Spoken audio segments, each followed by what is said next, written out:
In the Christian worldview, a theist would use the word predestined, but to a non-theist, the word predestination is predeterminism.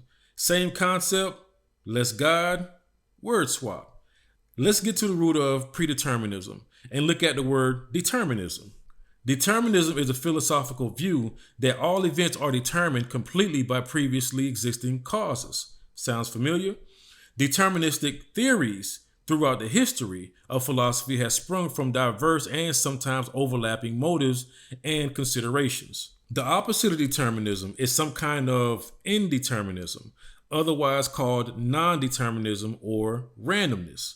The Big Bang Theory, for an example, would be a perfect example for this. Determinism is often contrasted with free will. This is Jay-Z's position, my alleged claim, right? Although some philosophers claim that the two are compatible, determinism often is taken to mean causal determinism, which in physics is known as cause and effect.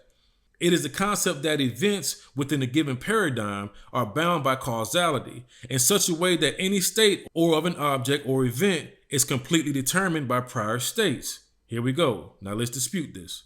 Based on these facts alone, I've concluded predestination supersedes the concept of predeterminism, which is the act of cause and effect. And it also supersedes indeterminism, which is the concept of randomness, for the following reason.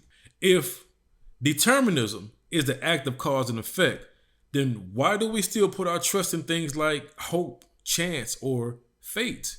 In the Christian worldview, we just call that faith. Some may say, well, why do we have to attribute that faith idea to the God of Christianity? Well, because it's Christian theology. Duh. If indeterminism is an act of randomness, then why is there still order in that act of randomness? Nature has its way of repeating itself in patterns that is calculated as fractal geometry, coined by Michael Frame, Benoit Mandelbrot, and Neil Nager. This math is also used in Yale University as their new way of looking at the world by finding new calculations through patterns, according to this Yale University article on fractals at Yale University. Now, I know I said a lot, so let me bring this back around full circle because I don't want to lose you, Hov. All right, check this out. My belief, based on the formatting of your verse, King, is that you either view yourself as God or Hov for short that made everything happen for yourself, or maybe you do believe in God, but put your core beliefs in the law of causality. Your verse clearly depicts the law of causality, so that's what my claim is all based on. Now, if that's the case, I would also assume that you use words like hope, chance, and fate. The problem with that is that you can't use those words without acknowledging the word faith as a root of those words. And the problem with that is that you can't use words like faith without understanding the power of free will. And you can't talk about free will without addressing predestination, and you see where this is going. So here's the scripture again. Isaiah 46:9 verses 10, Holman Christian Standard Version. Here it goes. Remember what happened long ago. For I am God, and there is no other. I am God, and no one is like me. I declare the end from the beginning, and from long ago what has not yet been done.